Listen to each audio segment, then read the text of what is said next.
L'histoire de la poule gasconne, c'est une belle aventure humaine et technique que j'ai vécue et que j'ai commencé à vivre fin des années 90, début 2000. Ce qui me plaît dans cette histoire, c'est que je suis né dans un élevage de volailles dans les années 60 où on n'était pas comme aujourd'hui sensible autant qu'à l'époque à la qualité. L'objectif dans les années 60, c'était se nourrir. Aujourd'hui, on veut donner du sens à ce que l'on mange. Et mon objectif, c'est de continuer d'innover dans la tradition. Je pense que la tradition et la modernité, c'est tout à fait compatible. C'est une équipe gagnante.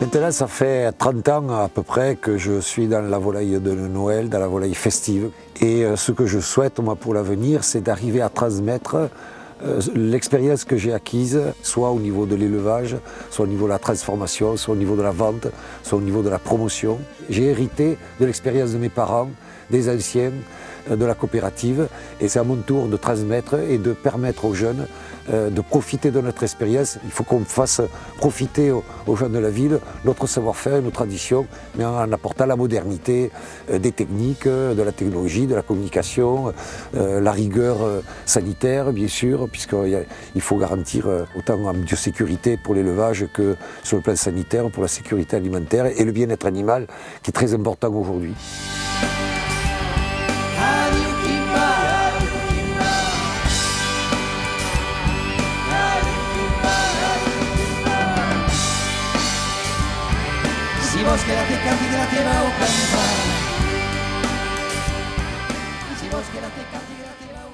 On est à la maison du Pelon où je suis né, où mon père est né, où mon grand-père, mes arrière-grand-mères sont nés, puisque c'était la branche maternelle. Et donc je suis à côté de ma maman, Marguerite Abadi, et mon fils Hugo Abadi. Le projet de mon père, quand il est revenu, quand il a fait son école de la vie, en faisant le woofing avant l'heure, parce qu'il est parti en stop en Hollande, au Danemark, en Écosse et en Bretagne, et il est revenu ici au Pelon en disant « je vais faire l'aviculture moderne ». Et il a commencé à faire de la poule pondeuse, des poussins. Il y avait le couvoir qui était là où il y a les voitures, c'était le premier couvoir où il faisait naître des poussins. Il vendait des poussins améliorés avec les races modernes, importées d'Amérique et croisées avec les races locales. Et il s'est rendu compte en voyageant à travers la France et en Europe que le poulet, cette aviculture industrielle, c'était pas pour nous les Gascons, c'était pas pour les Gersois, et qu'on serait toujours dépassé par des plus forts que nous.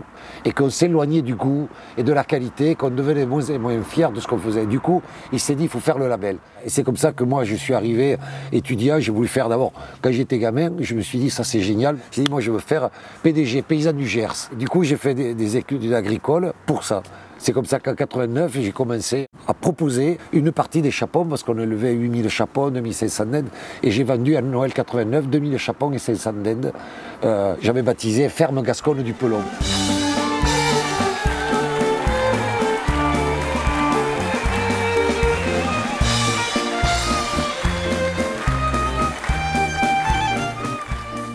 Ce que j'ai voulu faire, c'est l'emmailloter en le serrant très fort.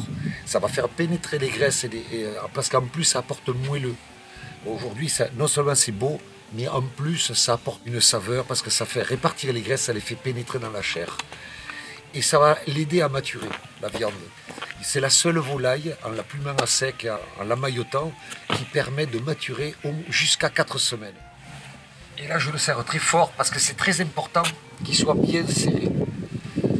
Vraiment pour que les graisses soient serrées. Et voilà.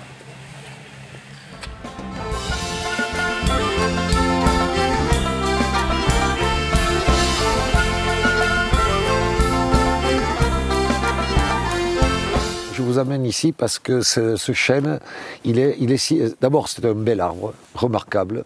Il faut être reconnaissant des générations qui l'ont protégé, entretenu, parce que c'est toujours tentant de couper un arbre. Chaque tempête qui aurait pu le faire tomber, il a survécu à tout ça, il a survécu à l'histoire. C'est le genre de lieu, parce qu'il n'est pas le seul, ici dans le coin, il est remarquable et on aime y revenir, et surtout il est à côté de chez moi. Mais c'est des lieux qui permettent, c'est comme quand on est sur un bateau sur la mer, c'est comme quand on va grimper en haut de la montagne. On va à la fois faire un effort physique et on va libérer le cerveau et libérer l'imagination et se donner le droit de rêver.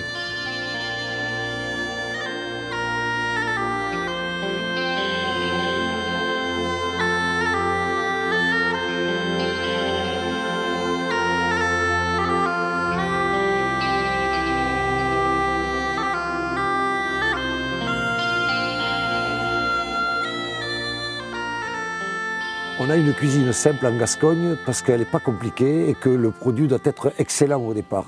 Sinon, elle n'a pas bon goût. Parce qu'on n'est pas des sauciers, par exemple.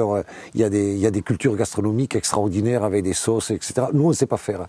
Par contre, on a besoin, du coup, d'un produit qui est bon au départ.